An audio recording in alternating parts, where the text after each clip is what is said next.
कार्तिक मास हिंदू पंचांग का सबसे पवित्र महीना माना गया है।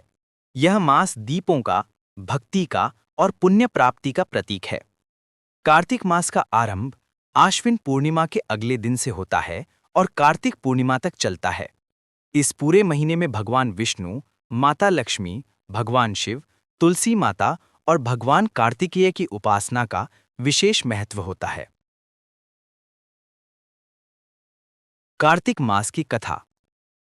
पुराणों में वर्णित है कि एक बार नारद मुनि ने भगवान विष्णु से पूछा, हे प्रभु, ऐसा कौन सा मास है जिसमें किया गया छोटा सा भी पुण्य कार्य करोड़ गुना फल देता है?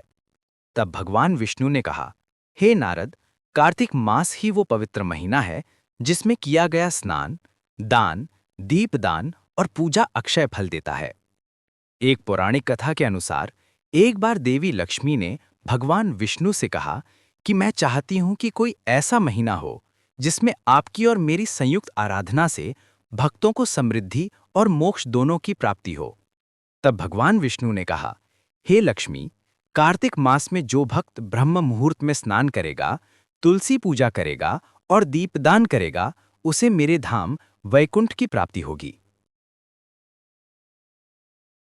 एक अन्य कथा के अनुसार इसी मास में भगवान विष्णु ने वामन अवतार लिया था और राजा बलि से 3 पग भूमि मांगकर असुरों के अत्याचारों का अंत किया था। कार्तिक मास में होने वाली प्रमुख पूजाएं। 1. तुलसी पूजा। कार्तिक मास में तुलसी माता की पूजा का विशेष महत्व होता है। तुलसी को भगवान विष्णु की प्रिय माना गया है। कार्तिक शुक्ल एकादशी को तुलसी विवाह का आयोजन किया जाता है, जिसमें तुलसी का विवाह शालीग्राम यानी भगवान विष्णु से कराया जाता है। 2. दीपदान।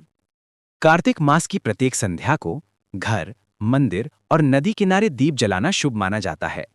इससे अंधकार, पाप और दुखों का नाश होता है। कार्तिक पूर्णिमा की रात को दीपदान का अत्यधिक महत्व होता है। यह भगवान हरि और हर यानी शिव की आराधना का दिन है।